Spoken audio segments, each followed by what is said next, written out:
Scotch session. I won't tell you what's really in the cup. Just kidding. It is really coffee. Coffee. But Coffee and what else? I mean, you might have some yeah, additives in there too, Scott. yeah, there you go. So I want to tell you where I'm at.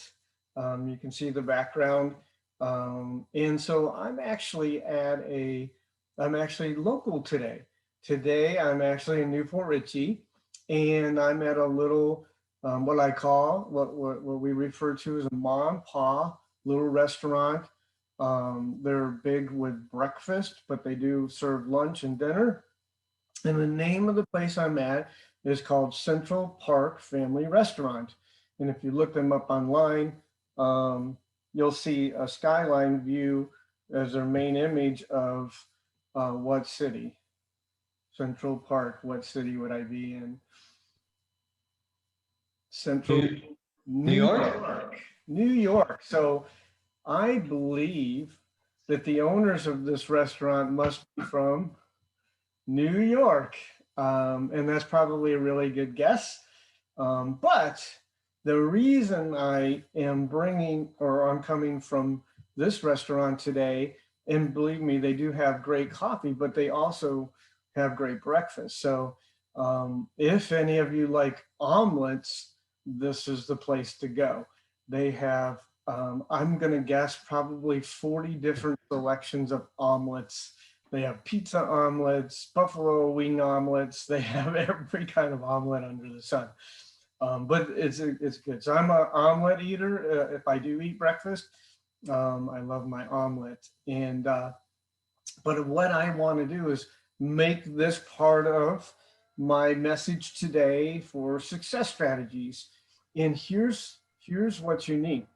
You only see a little segment of the actual restaurant in the background, but there are seating to both sides, a lot more seating. And though there's a few empty spots at the table to my one side, effectively almost the whole time I'm sitting here in the restaurant, there is not a seat empty, okay? And there's a lot going on. But the owners of this restaurant know what it means to give extraordinary customer service. And as a result of giving extraordinary customer service, they have all the business they can handle at all times of the day. They have people waiting.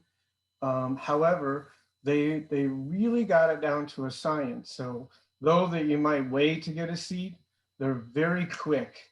When a table empties, it's like 30 seconds, it's clean and ready to go, and somebody's bringing somebody in the door. So if you were to sit in this restaurant and pay attention to the staff and the waiters and the waitresses and the one that picks up the dishes, the one that greets you at the door, it's a well-oiled machine. It is extraordinary. And that's really the message is, what are you doing with the level of service that you're giving the potential customers that you get? Is it average? Is it extraordinary? And what is extraordinary service? Extraordinary service is service that's unexpected, over the top level. And so if customer service had a rating scale from 1 or maybe 0 to 10, what level should you shoot for all the time? What level would it be? 10, 11. 11. There you go, 11. So scales 1 to 10, shoot for 11. And when you always shoot for 11 in everything you do, especially interfacing with people, then that's what's going to help your business grow, right? People are going to want to come and do business with you because of the level of customer service that you give. So what are the components of customer service? What are your components of customer service? the first and most important thing, which, some of you are in the mode of learning, is you need to know your product. You have to know your product. How can you know your product? And what could you do every day to improve your ability to know your product at a higher level? Try to be consistent. So what is your product? Your product is real estate, right? So your product doesn't necessarily need to be the commodity, but it just means to know the business, right? Homes, neighborhoods, local,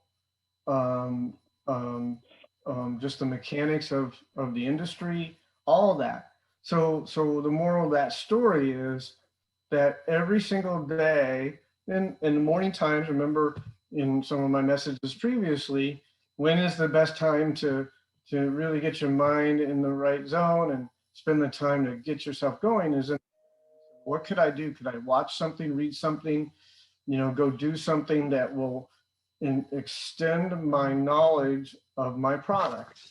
And that's one thing that you should try to do on a daily basis. Try to get one new, I call it a nugget, one new nugget of knowledge for myself, so I'm continually growing. If I'm a new agent, what is one of the things that I should do, almost on a daily basis that will really ramp that up? It's getting out and just going and visiting homes for sale, going to communities, learning what amenities are in communities, what the homes averagely look like, and all that stuff. Just learn, because there are two key factors that buyers make choices of realtors, and one of them is their local knowledge.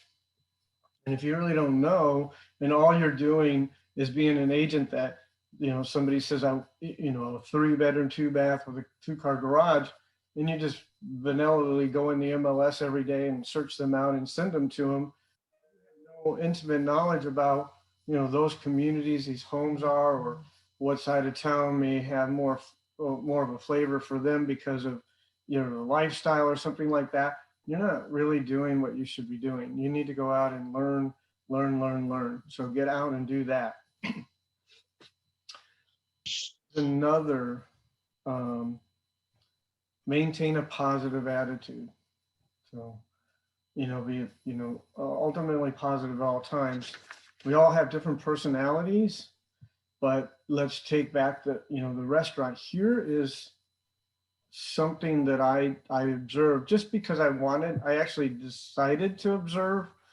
And though in a restaurant, when you're sitting at a table eating, you want that waitress or waiter that's primarily your responsibility to kind of check up on you once in a while, but then you don't always, you might be having a conversation with the person across the table from you, and sometimes it could be an interruption to that conversation for them to come. So it was amazing how I observed how they, would stop and acknowledge myself. And I was with my son at the time, but then, other times, they would walk by with with some plates and dishes and move on, or bring out new food to another table.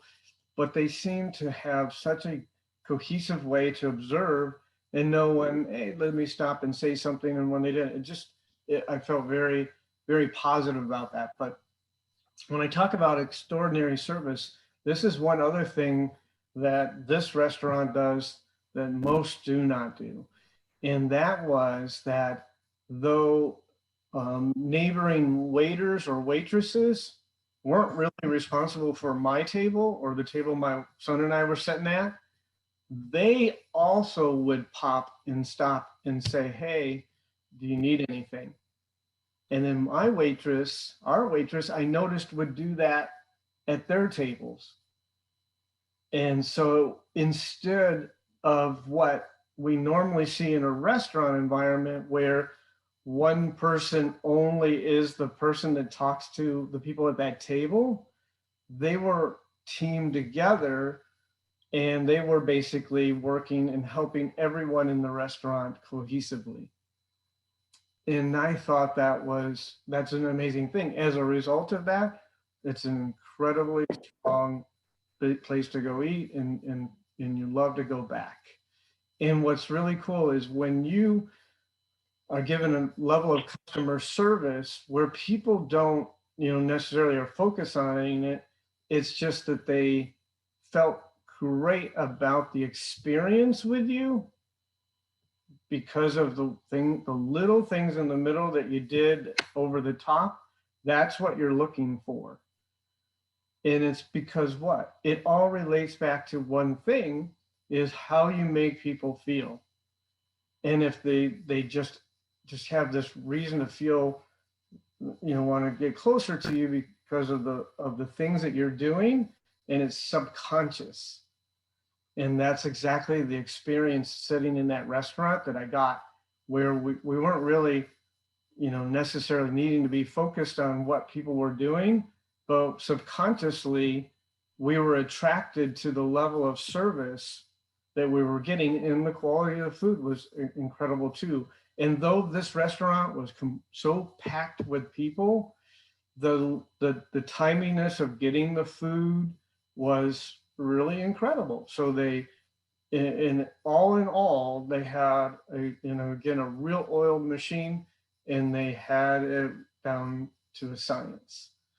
And so is there places where you can improve the level of customer service or give them a different experience?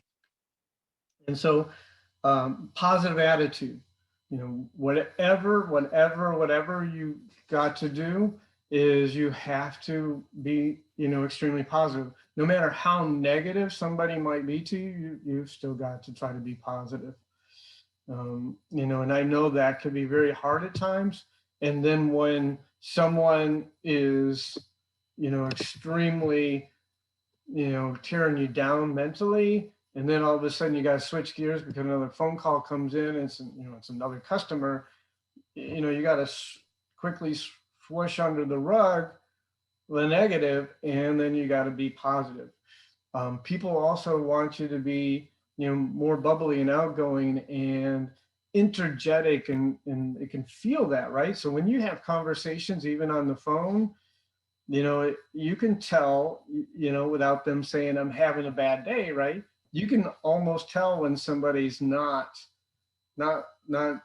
feeling good, or has, chaos going on or something, just in how you hear them speak, right?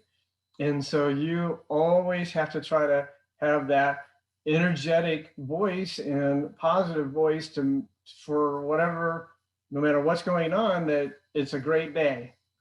And that's important to do when you're working with your customers. So another one is problem solver. Customer service is about a problem solver. So problem solver is, their need to buy a home, sell a home, that you got to come up with, and each time it could be, a different set of tasks or needs to get them there, right? And so wherever that you can, with your skills and knowledge as you build them, be able to present to them, how we're going to do the solution. So, it would be, this is, I need to sell this, and I need to be here by this, and there's no homes for sale. I'm afraid that if I get a contract on my home, I'm not going to be able to find exactly the home I want before my home has to close. And then, you have to be quick about being able to say, you know what, I can completely relate to you, and here's a couple ways that we can approach this, and lay out for them and describe solutions. People want someone on their side and someone surfacing them that has a skill set and a knowledge and the ability to provide a solution. So always be creative with your, problem solving. And, in an event where you're not sure, how that's going to happen or what's the best method, I'll tell you that probably 50% of my broker support calls is really to help the agent come up with a game plan for a customer and helping them solve the situation. And it could be, inside the transaction. It could be, we often, and I just did one yesterday where the 4-point inspection has requirements to do in order for it to get insurance, and then insurance is required for it to close, and blah, blah, blah, blah, blah. And so, and the seller's not interested in doing any repairs because in their mind, they didn't agree to do repairs when they went into the contract on the as-is contract. So, what is our solutions? And sometimes it's, we need to come up with maybe two options, right? Here, we could do this, and then you have to have that skill set and the knowledge to be able to explain what it means and what it will accomplish if we go this route, or what it means it will accomplish if we go this route. And then in addition to that, also, bring in potentially the risks of doing that. So in the situation yesterday, it was finally decided that the buyer, we represented the seller, but the buyer is ultimately willing to pay for licensed electrician and licensed plumber to go in and do repairs to the electrical system and the plumbing system at their expense prior to closing. And so if it don't close, then what, the buyer's out that money, they understand what's going on and they're willing to do it. And then what, there's a risk on the seller side, right? The risk is, the electrician not knowing what he's doing and maybe making a worse mess. Not likely to happen. That's probably not a big risk. The other risk, somebody getting hurt on the property, then that's, the seller's risk and responsibility. And so that's another thing. And what people want is somebody that can be able to understand ways to solve and provide solutions, because that relates back to your abilities and knowledge and skill and all that stuff that they're hoping that you have, but then also to be explained everything that could, potentially go wrong, and knowing it, and then they feel like they're being taken care of and cared for throughout the transaction. But you come up with a solution, so what? Because the big goal in that whole thing is what, to close. And so in this particular case, the home is selling for $355,000 and the appraisal was $315,000. So that's a significant opportunity for which side? The seller's side. So would it have been worth even the seller to agree to even pay for the repairs in the case like that? That might be $1,000 or $2,000. Absolutely. Though the seller stood, that was sort of the backup plan, because ultimately the seller shouldn't and wouldn't want to lose that buyer, because that buyer had already agreed to come to the table with the extra money above that appraisal value.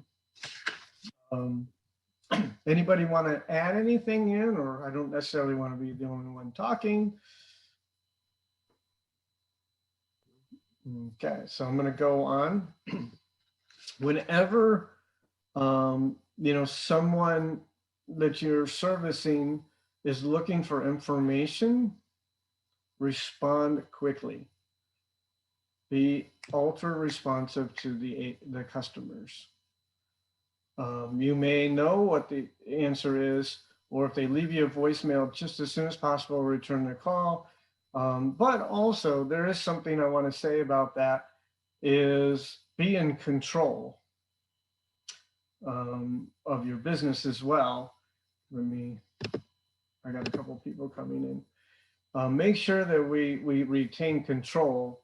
And why I say that is, though, we'd love this to be a 9-to-5 job, it's not necessarily a 9-to-5 job. But we still want to, as much as possible, keep it 9-to-5, right? And what happens, and Mr. Matt, I worked with him a little bit on this, people will think that you're available every minute of the day, And though you want to be and all that, if it gets too far out of control, then you don't have any life, right? So we do have tools, and it's called voicemail. So nothing necessarily completely wrong with allowing a call to go to voicemail and then being able to get back with that person, because you need to you need to have some controlling aspect, but you also want to be ultra responsive to people, information, because they have a dire need in this world today. People, they want fast responses and stuff like that, and you want to provide them information that they're looking for. Um, Personalize your service. What is it that you might do that maybe is a little bit of a twist from what the normal person does? And it could be a variety of things. There's a lot of things you can do creatively, to provide services at a different level. I'll tell you one thing. And I guarantee that none of you do. None of you do this, but it's amazing. Most of my business was a list side, so I was representing the seller. And what I would do every single time, and all I was really seeking is listings. I loved listings. Listings were my thing. After a closing, approximately 1 week after every closing I did, I brought a box of cookies, a fruity plant, or something. I tried to make a judgment on what might be the best little gift. And I went to the home, knocked on the door, and greeted the buyers. I didn't represent the buyers, but I said, hey, I thought I'd pop by. Did you get moved in? I'm interested to know, if there's any questions about the home. Did you figure out how to use the pool? Is there anything you need to know that I can still help you with? Because I obviously have access to the sellers, and we just want to make sure you love the home that you just bought. Okay. Do you want to know that probably 1 out of every 5 of those ended up sending me business? Wait, they had their own agent, but I was getting business from their customer, and a lot of those leads were somebody in the neighborhood that wanted to sell their home, because I made an impression and I did something different, and it was very successful. And it cost me an hour of my time and maybe 15, 20 bucks. And that turned into thousands of dollars in my pocket because I did that. So sort of that's one, underlying example of doing something more personalized, different, and above and beyond. And I want you to realize this: when you are working with a customer and closing a transaction, you should be seeking that these people become what, acquaintances, or people that you sort of have a little bit more of a friendship with for future opportunities. And the things that we're learning today is all customer service related. And the reason you want to give over top customer service is the same example of the restaurant I'm setting in here is people come back. And because now I am basically bragging about this restaurant, there's a possibility you may say, hey, I'm going to go eat my omelet there tomorrow morning and check this place out. It sounds too cool, right? So I'm actually inadvertently, they didn't hire me to do this today. I'm promoting a business to where I went to and had an ultimate experience. I love the food, I love the atmosphere, and I think the people there, really have it going on about how they made me feel when I ate at the restaurant there. So that's the goal. Help customers help themselves. Okay. What I say there is you're not necessarily the answer to all. And I see this way too much.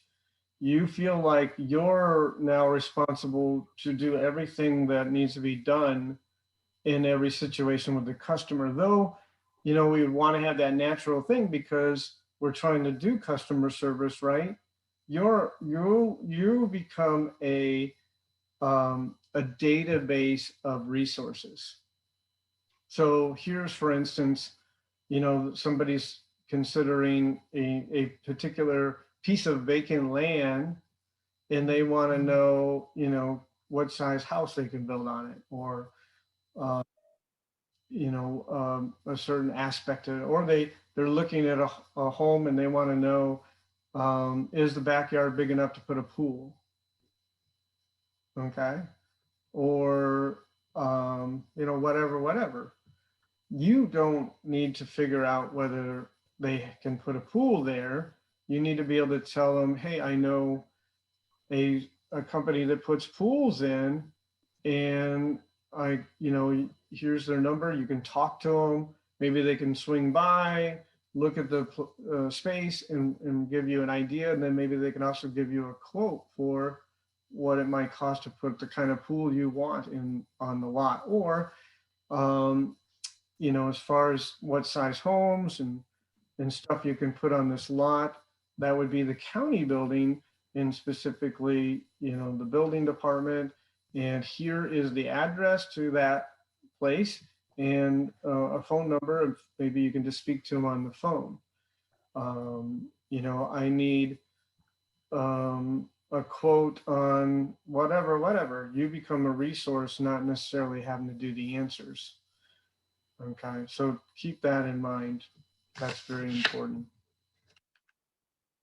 Anything you want to add, or anyone have any questions? I'm talking a lot here. I mean, I don't really have any questions, but Scott, most of my transactions have been for investment properties. I went by the properties yesterday, actually. I drove by there and the rental properties. There's nobody in those properties yet, but do you suggest, you think it's a good idea to go to those homes after they're rented and do the same thing that you did from the buyer side? Because eventually they're probably gonna want to buy a home. That you certainly you can. You can, represent as the agent that helped the current owner buy a home. There could be a double-edged sword there, because your customer is trying to keep renters, and you might, not look good to that customer if you're going over and speaking to his or her tenants about the home, because then you're talking somebody out of her investment home. You gotta. I was kind of thinking about that. I'm like, do I want to invest money consequences. trying to do that, or should I just, try to focus like you did on listing sides? Yeah, so I don't know if that would be a good strategy for that reason. And I think we always have to look at, what's the gain, is there a loss, and stuff like that. And so keep that in mind in that particular situation. So it's more of the buy-sell side. If you're helping someone sell their home, then you have the listing side. And I think you do have a listing. So when that gets sold and there's a buyer that buys the home, and then that would be the time to do that. And here's the thing, so many agents in the statistics. So if somebody, actually NAR did a poll a while back, and they asked buyers, would you use the same agent you used, before? And the majority of them said yes. But then they asked, who was your realtor? And less of them remember the realtor's name. And then they asked, since closing, have you ever spoken to your realtor again? And it was like 10%. So we often are programmed to maybe bring a gift to closing for our customer, but why is it a going away gift? It shouldn't be that. It should be, thank you for doing business. I look forward to continuing our relationship together and knowing each other.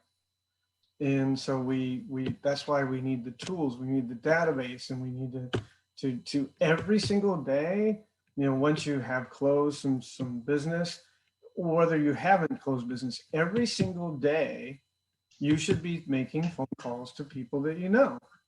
And once you have closed deals, some of those people have to be people you did business with, just to say hi and catch up a little bit. The other thing that you always have to do is learn a little bit about them on a personal level, right? But then also let them know who you are on a personal level as well, because those are your commonality connection points to, get to know each other, right? I don't necessarily, all of you, I don't necessarily like everything you like, but I bet you I like something you like, every one of you. And that's the thing that I would focus on when, you and I might have some interaction together. I'll focus on the things that I know about you that you like, because I know that's, our building points, right? That's what it is. And it doesn't mean what other things you like is bad.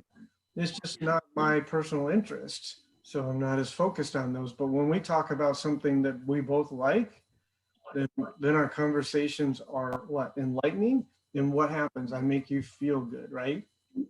Because we're talking subject that we both have passions for.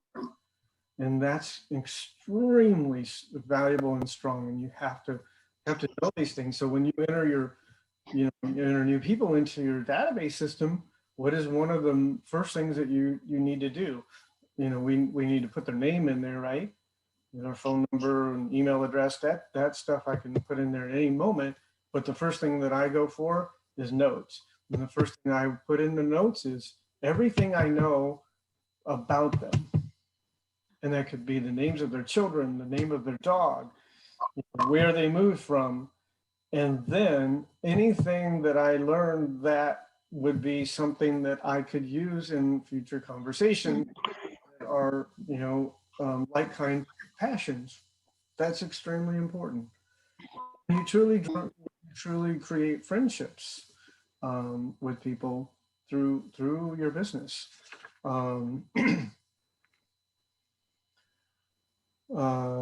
Okay, here's another one. Be a listener.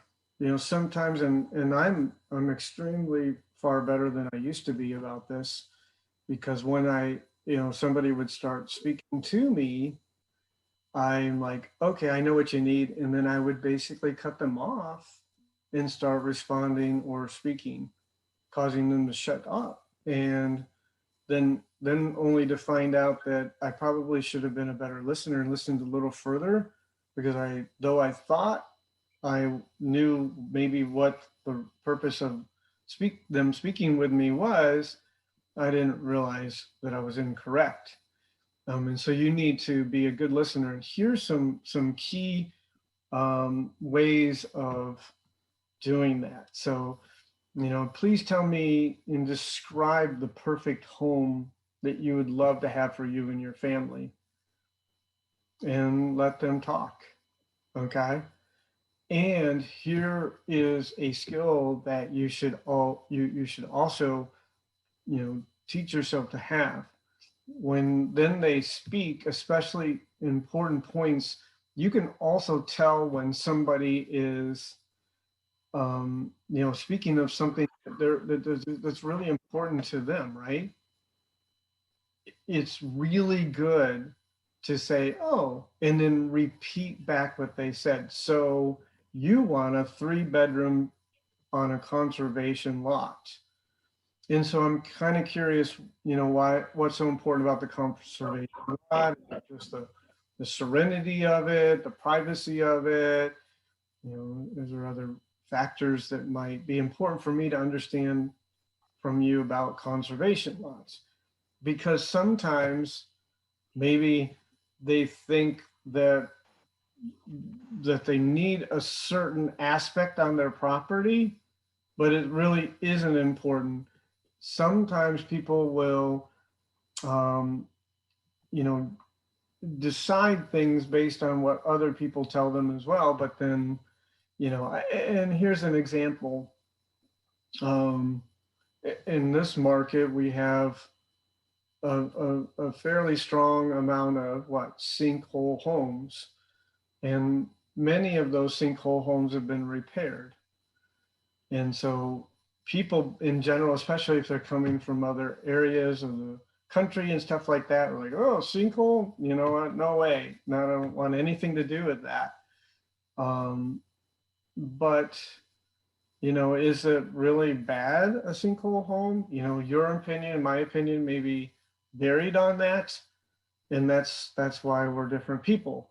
In my true belief is a remediated sinkhole home actually is probably a better and safer place to own and live in than the neighbor next door that could, you know, ultimately be dealing with a sinkhole issue at any time, and they're less safe in that home than I am in my home, and such. And sometimes we don't, you know, it's a different, but you don't necessarily make decisions for them as far as, nope, you know what, you just need to choose a remediated sinkhole home because it's a safer place to live. That wouldn't be a proper thing to do.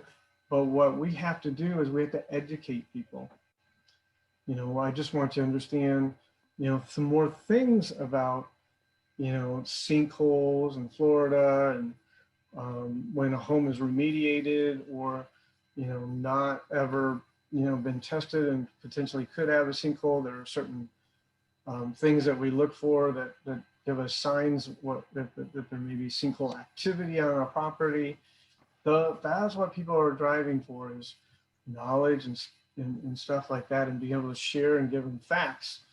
We also know when you work with buyers, there was a term that early on in the business that I always heard that was, and it's not necessarily a true statement, but our agents would refer to buyers are liars. And it's because they would tell you they want something, but they would buy something completely different. And so what the real moral of the story was, no, that's not the problem. The agent wasn't tuned in. But the agent isn't tuned in. The agent isn't listening. So what the real problem is the agent isn't a good enough detective. Because what happens is we didn't understand to educate them, you know, the aspects of, you know, and we'll use the remediated sinkhole aspect, because a lot of times, and not maybe so much now, but when remediation was done on homes in like the 2010, 2012 era, the insurance companies were required to they fix all the cosmetics as well.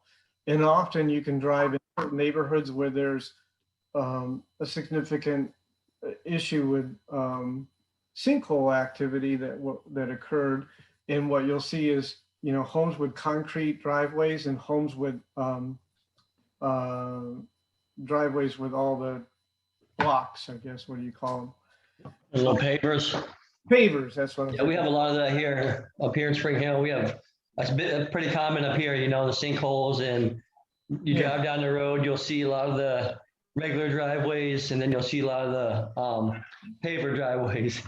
Yeah, so But you know, in some neighborhoods, you can tell which homes had remaining sinkhole homes because they have beautiful paver driveways. And ultimately, those homes are actually more beautiful than the homes that have not been yet exactly. subject to a sinkhole. So, and then when you do a home like that and there's no appearance of any problem, the home is more beautiful, and the buyer says, well, geez, I really want that home. It's so beautiful. And then all of a sudden they're willing to buy it. And ultimately, in my personal opinion, they're actually making a better, investment in a safer home, because again, it's pinned, and, it has 600 yards of concrete under it. And it's, for that thing to now sink or have a problem is improbable almost. But the neighboring home never had a sinkhole, doesn't look as beautiful. And I think it's at high risk because there's pockets that could be under it, because they can't now be under the home next door that's got so much concrete and everything piled under it, and things like that. And so that's what happened. I thought, a buyer had didn't want anything to do with a sinkhole home. And I've been showing them homes and avoiding all the sinkhole homes. And I can't believe it. They went in without me, and they put an offer on a for sale by owner remediated sinkhole home, and now I lost my buyer. And it's because the home was so beautiful and stuff like that. And maybe, and I'm not telling you now to take every buyer to remediated sinkhole homes. That's not the point. The point of this is to be a listener, very big listener, and then try, to educate, about what remediation is and what it means, and what it can get. You can get insurance just like everybody else on a home and things like that. You don't try to talk them into something, but then when they're more educated, they may not, feel so bad. But and you gotta respect. So they're setting up in Ohio, and about every 3 or 4 months, there's a newscast on the news that says, oh, this home fell in the ground in Florida through a sinkhole. Then, you understand what that created in their mindset, to feel like, oh my God, don't ever get around a sinkhole home, but it's not necessarily that bad. And that's an extreme example. But the moral of this is be a very good listener, and then, try to expand a little bit outside of, the variables that they may present to you that they want, and question them a little deeper. Why is it, so important that you be on a conservation lot? And it may be just the beauty, and that's what they want. But then maybe after they give you more explanation, then say, well, what, this is the, think about it this way, and share it. And if they're not interested, no big deal, move on. But a lot of times, a buyer's statements of what they want and then what they buy could be, fairly strongly different. It's crazy. Or they just don't know. And that's the other thing. They don't understand what the expectations of our market is.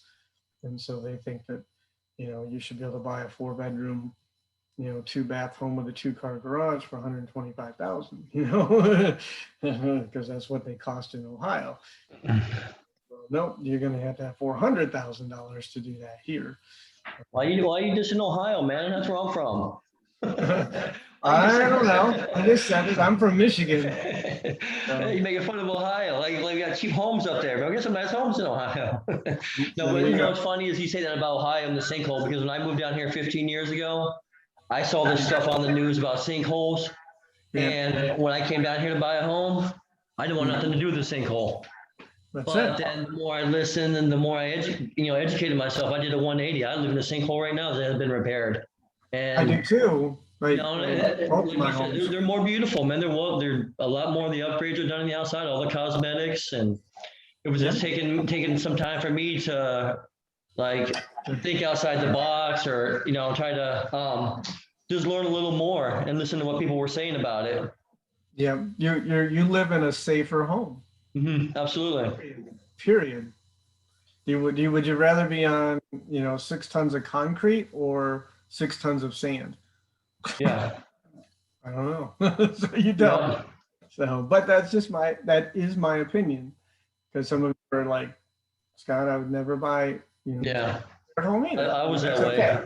But we also have to be you know, we have to be pertinent to the fact that we can't use our personal opinions to make decisions for people.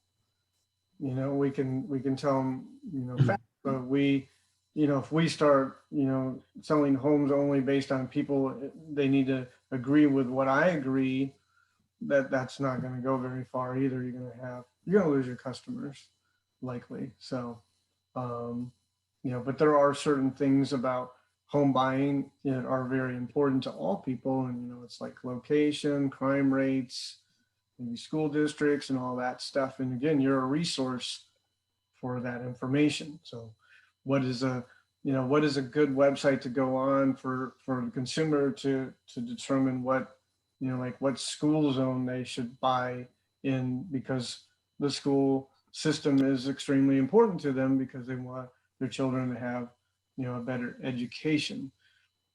It's called greatschools.com. See, so that's what I would do. I would say, hey, you know what? I'm going to let you go get the information yourself. I'm going to refer you to, there may be some others, so certainly you can go on Google, but one of the best websites that give, you know, very concrete, very factual information about, you know, the ratings of schools and stuff like that is called greatschools.com. That was good for me to share with you, right? And it made you feel, you know, good about what I'm doing, and that's what we need to do here. Was it better to let somebody go on there and do that opposed to saying like these schools are A rated? And that wouldn't be considered like steering or anything, would it? You don't want to, you want to refer them to get the To information. get the information, okay. Yeah. You know, the problem also is maybe that school dropped a point or a grade or something. Mhm. Didn't know it, and you keep promoting it as an A graded school, and then all of a sudden they move in and they find out it's a B. Hey, you know, Matt, you told me it was a A rated school, and then you're like, it is, and then you go look and you're like, oh my goodness, I didn't realize. So you have to be very cautious, because when you give information, you create a liability for it. And therefore, that's another reason we become a resource center, and give them the guidance to where they can go. So there's certain websites or certain apps they can use to, you know, check crime statistics in a particular area as well. And so you refer them to these resources that have the data and the information to provide the information they're looking for. And that's doing them right. That's what your job is to do, is just that. So What site is that for the crime, for the to get the crime statistics? Do you have any idea? I would have to look up, but I'll look there's, it up. I'll find out. yeah. So another very important aspect of customer service, which is probably not something you don't do, is to always keep your word. You know, you tell them that, you know, I'm going to call you tomorrow before 9 a.m. Do not miss calling them before 9 a.m. You know, if you tell them 9 a.m., what would be a good time to call them? 8:50? You know, just always be just a tad better than what you said you were going to do. If you're going to send them information, make you send them information, whatever. Stop. And it's okay, relax. Mommy's working. I'm working. What's that? She said she's working. Working? Yeah. Keep your word. Mm. You know, don't. Sorry, Scott, I didn't realize I did it on, and my dog is sitting there trying to get my attention. Damn kids, I tell you. There you go. Pesky kids. Yes. So, and one last key thing is be proactive. And I've already said this. What is proactive? What is proactive, and what is the opposite of proactive? Reactive. Proactive is getting ahead of the train. And So proactive is almost knowing what that average person that you're working with probably wants to know or wants done and do it and automatically do it before they ask you to. Okay? Extremely important. Reactive people in reactive situations, you know, I don't know the steps of buying a home. I'm a first-time home buyer. So I'm gonna keep drilling you, you know, what happens now? What happens now? And if I call you to ask you what that step is, and then you don't answer, and I gotta wait 30 minutes for you to call me back to tell me what it is, so now I finally know, then you know, it's just not, the whole experience of this isn't feeling really great. It is getting done, right? It is happening. But what if you provided them, you know, the one page in the buyer marketing center that says, here's the 7 steps to buying a home. And as we get to each step, I'll remind you what we're doing. And I want you to know that we've went into contract, and then over the next week, these are the things that we're going to need to get accomplished. The first one is we need the escrow deposits into the title company. I'll send you an email to remind you where it's got to be, and you need to immediately put that in the mail. Beyond that, I'm going to also send you an email with 3 home inspectors because we only have 7 days to do the home inspection. And what is a home inspection? And you tell them, this is the reason why we do a home inspection, so they understand the reason and the value. And it's just that. And these are things that you automatically know, but you have to be proactive, not reactive. And if you say, okay, we got to do a home inspection, and you know, I think you should use this person, you want me to set up the appointment, but they don't understand what, you know, they kind of get what they're going to look at the property, but maybe you got to take the time and educate them. You know, these are I'd like to tell you why it's important that we get a home inspection. You don't actually have to, but you want to, and this is why. Okay. And then, you know, you don't want to scare them, but sometimes you might, you know, give them some stories or something that says, you know, again, in a bigger way, why. And for an example, just spoke to an agent yesterday on the phone who, though she advised hardly against it, which was the right thing to do, the buyer had, for whatever reason, had direct communication with the seller of the home, and the buyer instructed that the seller says, I want to retain the home for 5 days after closing to move out. And the buyer insisted, our agent represented the buyer to allow a post-closing occupancy. And so I got the magic call yesterday because the buyer or the seller just moved out, exercised his post-closing, and when they had to take the bedroom furniture out of the bedroom, they couldn't get the bed out, and they had to cut a hole in the drywall so they could get the bed out of the bedroom. And additionally, the buyer went into the property after, and I guess he had a moisture meter or something, and inside some wall in the house that's obviously soaking wet. And now he's complaining, and he wants to know what can be done. Unfortunately, it's closed.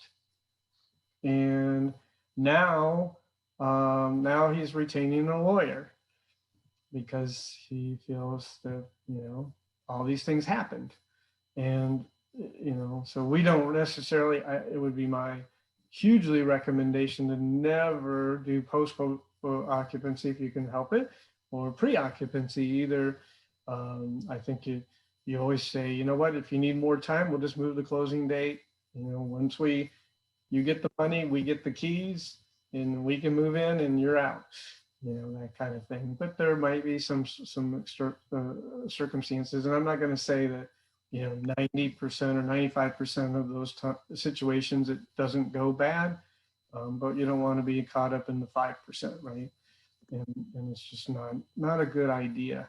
The seller, fortunately, there was $5,000 put in escrow, and that's being held by the title company, so it sort of puts the situation at ease for the buyer a little bit, because now the escrow won't be released unless these problems are rectified. However, the moisture situation was never identified in the home inspection or anything like that, so we can't necessarily prove when that situation became, because a pipe could have broke after closing, and now it's the buyer's home and responsibility.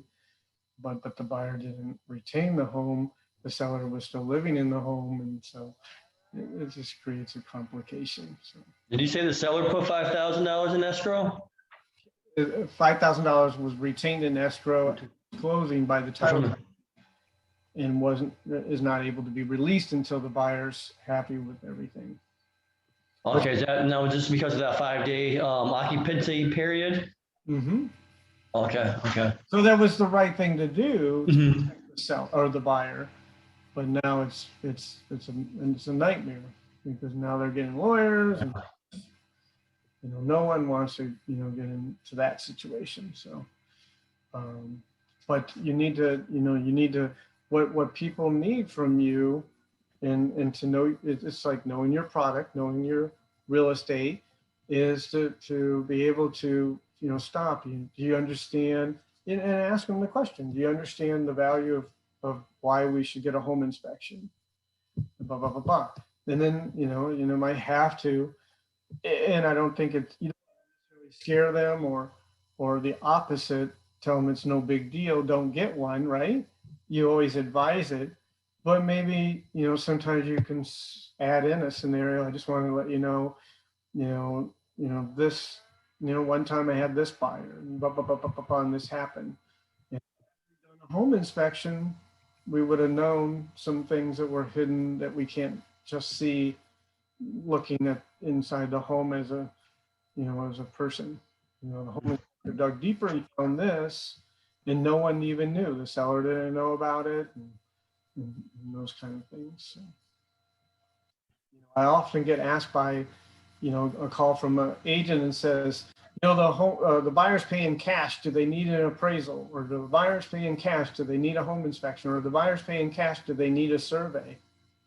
And what should your answer always be to the customer? You should Yes. You should get that. Get them all. You don't have to, but you should get that, because it'll be that one time you say, yeah, you don't need that. And then you close on the home, and then you find out that the pool is 3 feet on the neighbor's property. And you find out that the past owner buddy was a pool guy, and he installed a pool, and they didn't even pull a permit or something. And who do they want to blame? You. You told me I didn't need a survey.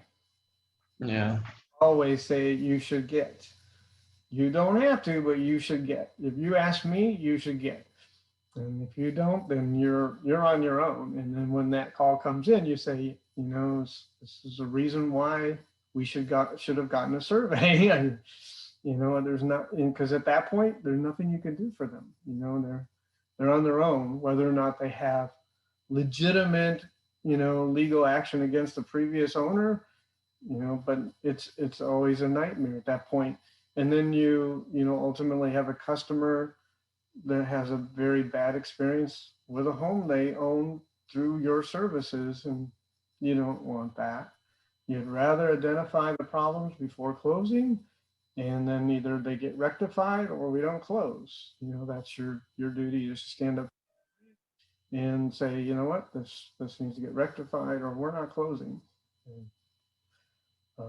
whatever that situation is. And and then one last thing, and then we're going to end, is, especially if you're newer in the business, you don't always know the answer. And people are appreciative when somebody, says, let me make sure I'm giving you the right answer. Let me check with someone really quick. My broker, my mentor, whatever. And then I'll be right back with you. And then, and I don't think it's bad to play off. I'm pretty sure I know the right answer for you, but let me confirm it. And then you call them back and say, yes, this is exactly what I thought, but you know what? I don't give you bad information. And if I'm not 110% sure, I'm going to go check before I give you. And what happens? When you deal with somebody for whatever a product or service is, and that's how they deal with you, does that draw you to them? Absolutely. Because it was important for them and they were willing to take the extra time to make sure you were getting accurate information. And it's like, I will use that person again, or I will go use that service again, because they cared and they wanted to make sure it was right. And that's a good maneuver. That's customer service. So anyone else have anything? No, I'm probably just gonna implement what you said earlier about, stopping by after closings and stuff like that. I have a couple of things I want to do for my people when they close on a house, but I might take your advice too about stopping on, the opposite side and just bring a little gift. That's a pretty good idea. Might be something I just institute my best practices, when I start doing more transactions. Yep. And there's nothing wrong, calling your sellers when they have relocated. Maybe it's even out of state a week later and say, hey, did you make it up there? Did you get settled? How's it going? Enjoy your new home. So up there as well.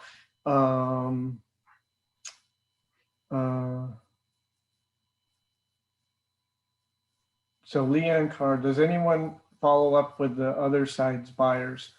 And the answer is yes. And that's, we had that part of the conversation at the beginning of our session, where I said, Leanne, that though I was listing agent on most of my transactions, the one thing, and I thought that no one on here probably did, was a week, usually 4 days to a week after closing, I took a personal gift and knocked on the door of the buyer, even though I didn't represent them, and let them know, see how they are settling into the new home, let them know I still had access to the owner of the home. If they had any questions, were they able to learn how to use the sprinkler system and the pool equipment and all that stuff, and show my appreciation that they own the home, maybe told them a little bit about the previous owners, and I got new business from it. So even though they weren't my customer, they were another agent's customer, I averaged about every fifth one I got new business, and it was through somebody else's, another agent's buyer. Do you continue to follow up with them and add them to your list of follow-ups? I probably did on some and didn't on others. If it were a big neighborhood that I worked in, I probably did more because I wanted to continue to build strong relationships with, specifically in my strategy, with people in a specific neighborhood. So anything else? So I think this was good conversation. So just like last week. So last week I said, you know what, take something away from this. And I said, what is one extra little step in your, if you're assembling a checklist of different things that you do in your business, I said, sit down and decide if you're missing anything that would make a difference. And so I'm not going to necessarily ask you, did you do that? If you're trying to help your business and grow your business, you did that. So today I'm going to say, from the different things that I shared, what can you sit down and say, I'm going to be better at? What can I improve? What am I going to improve in how I provide my customer service? That's going to be what? Extraordinary service, not average service, because I'm going to go every time I work with somebody, I'm going to shoot for an 11, not a 10. And that's where you're going to make things happen, is that super high level of service, that difference in my level of service that I'm giving. What is that? And we're going to do better. I think for me, are you asking us to talk about it? We could. I was gonna say the one thing I'll do is probably brush up on my local knowledge, because even though I've lived in Spring Hill for 15 years, we tend to go to the same places, do the same routine, so we do offer a lot of stuff in Spring Hill that a lot of other areas don't have. So I guess probably this week I'll maybe try to explore some local attractions around here. Yep. And I'm going to focus on that. Yeah. So, I live close to Newport Richey. And it's crazy because I would say that agents around Newport Richey don't know much about the history of Newport Richey. And being able to, speak to someone, if your way, a more historic, area is Brooksville, right? It's absolutely home. And so, how much of a value would it be able to say you can, make a few bullet points, statements about, the history of Brooksville and, kind of how it became about and some of the founding, things about it and the first buildings or, the annual events and that's what people, want to, people, they focus quickly on buying a home that meets the needs. The home needs to have so many bedrooms and baths, but people also want to know what the lifestyle environment's going to be. And it's a combination. And if you want to make people feel good, right, you talk into the lifestyle more than you talk into the basic needs. The basic needs are simple. It's the lifestyle, right, more of a difficult aspect to help them buy.